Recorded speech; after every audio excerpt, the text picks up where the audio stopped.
In April of last year, Bud Light tried to take a social stance to hopefully resonate with a new, more socially conscious audience with a collaboration with transgender influencer Dylan Mulvaney. Now, this sparked a backlash from several prominent conservatives. So where does Bud Light sit now, 1 year later? Joining us to help break down the Bud Light backlash is Scott Baradell, an expert on branding. Welcome, Scott. Thank you for joining us. Thanks for having me. Well, Scott, Bud Light saw its revenue decline nearly 10 to 15% in the first quarter of this year. Where does Bud Light sit now as opposed to, let's say, a year ago? Well, there's really no real sign of improvement. In fact, Anheuser-Busch, the parent company, has kind of leaned into its sister brand, Michelob Ultra, which had been kind of gaining on Bud Light anyway. But Bud Light's pulling out all the stops this summer, aligning with UFC, NFL, country singers, doing everything it can to try to earn back that traditional base. But that base had kind of plateaued, which was the reason why the new marketing person was trying new things that obviously backfired in the case of Dylan Mulvaney. Yeah, it did. How did Bud Light's response impact the situation that it had last year? Oh, it definitely made it much worse because, Dylan Mulvaney, obviously transgender, anything transgender is a hot political button, but Dylan Mulvaney was a political figure before this because he had met with Joe Biden. He was an activist. He wasn't just a person who was transgender. And so this kind of entered Bud Light into a political sphere that it had not been aligning with particular values that a lot of Bud Light drinkers didn't agree with. So they were obviously mobilized. Once they realized what had happened, the marketing person stepped down and Bud Light came out and essentially kind of apologized and said, we're going to stay in our lane, and trying to lean back into traditional ways that it marketed himself. But unfortunately, it turned off a lot of people who thought, oh, here's another brand that's just being wishy-washy. Because today we want brands to have values. Just stick to your guns, whatever they might be. The whole idea with Dylan Mulvaney was Bud Light was losing younger younger beer drinkers, and was trying to figure out ways to regain and start to build an audience with younger beer drinkers. It definitely burned that bridge with its poor reaction after the controversy began. Yeah, I think they really did themselves a disservice by their reaction to it. So how does a brand like Bud Light with a strong reputation and some customer loyalty recover from this and regain the trust of some of its patrons? Well, I mean, just the first thing you should do before this happens is do a little audience research and understand who your customers are. A lot of people don't realize the exact same month, April 2023, that Dylan Mulvaney was promoting Bud Light, he was also promoting Nike sports bras. Well, there wasn't a crash in sales of Nike sports bras because Nike knows its audience and knows that its customers would not be offended by having this transgender influence. Same reason why a Nike aligns with Colin Kaepernick. That wouldn't work for Bud Light. So Bud Light didn't do the research to understand who its audience was and the implications of that. Now, once you've made a mistake like that, those are hard to recover from. But the best thing to do in this case would I believe have been to continue to foster relationships with younger beer drinkers, which they would need to do to grow, but without continuing working with political figures as they had in such controversial ways. There are ways to kind of back away without doing it in the way that Bud Light did, which ended up upsetting everybody. Sure. Social media got them into this mess. Does social media get them out of it as well by, say, commercials? We've got the TikToks, your little 30-second. What strategies do you think that they could employ to possibly help themselves out? Well, what they're doing now is they're leaning into a lot of more traditional techniques, like they've introduced the Bud Light Genie, and what they're trying to do is align the idea of drinking Bud Light with having great experiences. So the Bud Light Genie gets you ringside at a UFC event, since they're a UFC sponsor, or front row at a country music concert, things like that. I think that staying out of political discussions had always been Bud Light's brand. And I think maybe its best course on social media is to just kind of stick to what it's been successful for it in the past. Well, how can, Scott, brands navigate the complex social and political issues while maintaining their values? Let's say that they want to continue that role. How can a brand do that? Well, I mean, first of all, brands have to understand today that it's difficult to please everybody. All right, Hmm. more than ever today. You had, Michael Jordan said, "Hey, Republicans buy sneakers too," so he didn't want to get involved. But increasingly, customers in many industries expect brands to have values and share their values. So the best way for a brand to operate is to really understand its audience, not just what they like, what beer they like to drink, or what they like in a particular kind of product that you sell, but how they see the world, what their values are.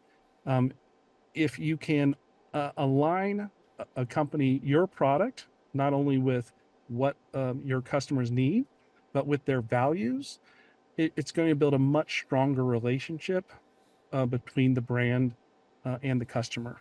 And that's what the most successful brands are learning today. That it to bring up Colin Kaepernick again. Remember um, when Nike aligned with him a couple of years ago, there were people burning their sneakers on Twitter and Hmm. all of these things. And but Nike had done the research, and it understood that on balance, this was going to be a positive, and that's what it turned out to be. It helped lift their stock price, sales.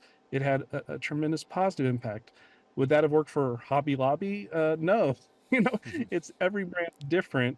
Do your research on the front end to understand what you can align with as a brand that's going to kind of augment your product story. So, Bud Light, when this happened a year ago in April, it was just poor, I guess, not finding out what your audience, or I should say, what your consumer base is. Is that what it just boils down to, Scott? Is that they had no idea what this was going to do? Well, I think sometimes, and this might be overstated, but a lot of the controversies you see today over things that are considered woke, and this Hmm. would definitely fall into that, along with Disney programming and other things, is that in some cases, it really seems to be that executives um, who are seen as being kind of elite, if they're in New York or Los Angeles, they seem to have an agenda to, oh, we need to be more diverse, or different things that they're trying to do Hmm. in terms of the product.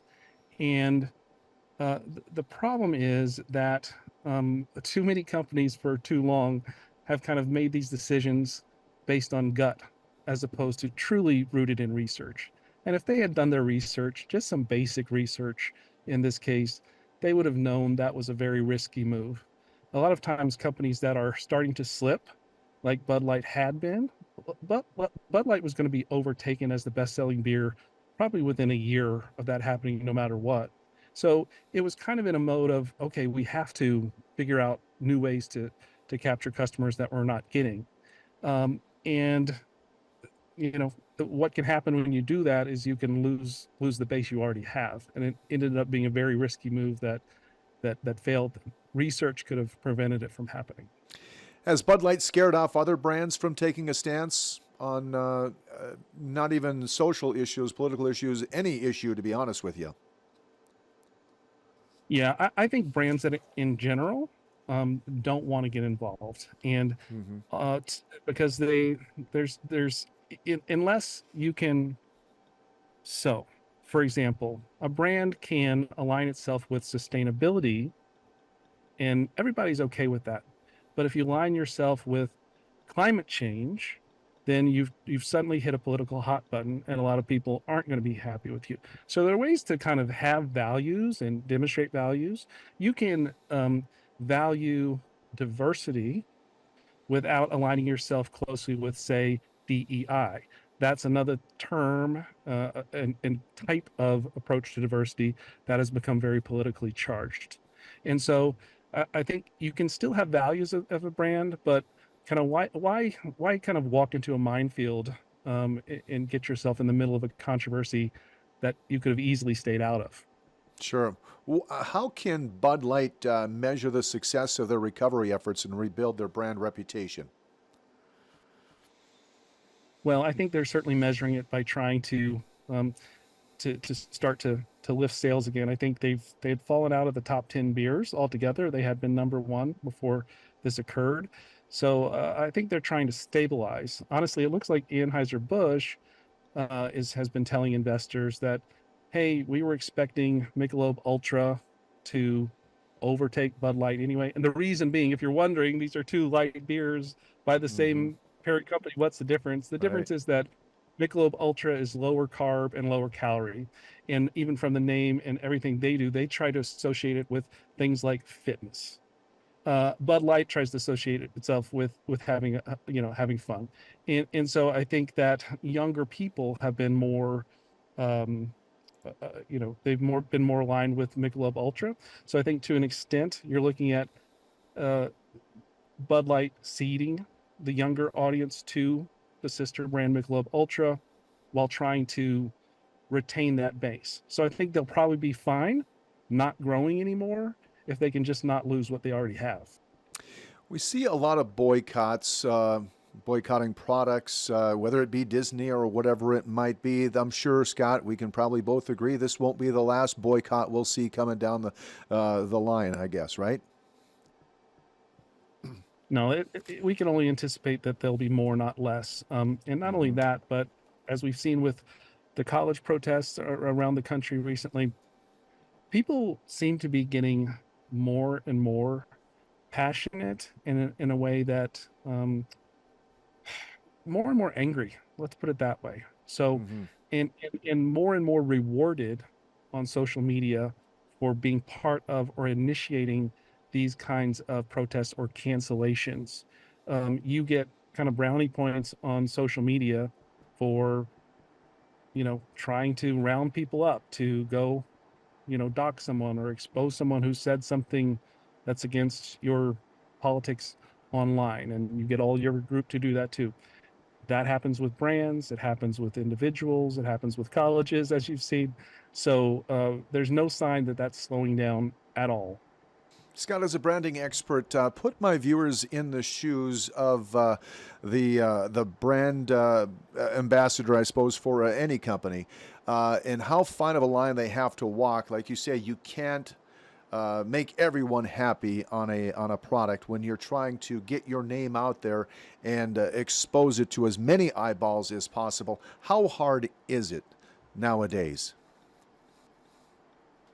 Well, it's certainly a lot harder. You have to worry about, it used to be marketers had to worry about, um, you know, I need my product to do something unique that makes people want to buy it. It's unique value proposition, they'd say in marketing. Well, now there's data and lots of data that says that people will buy a product that they don't even think is as good if they feel like the company aligns with their values. And then you have Mhm. people who aren't even customers of a product who can bring a company down. Um, it's not just big businesses, it's small businesses today. It's the local hair salon. We had the place where I get my haircut had a bunch of people calling and hate calls and it's getting 1-star reviews simply because they had been mistaken for a similarly named other salon where the owner had been quoted in the local media saying something controversial.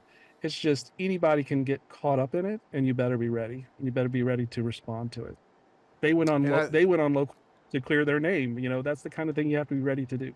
And I think that is probably key, that the reaction is maybe just as important as the action itself on what's happening with some of these boycotts. As you noted, Bud Light did not react the way they probably should, and thus it employed such a longer boycott as well. Scott Baradell, branding expert, thank you so much. I appreciate your time, and I hope you have a great weekend coming up for Memorial Weekend, okay?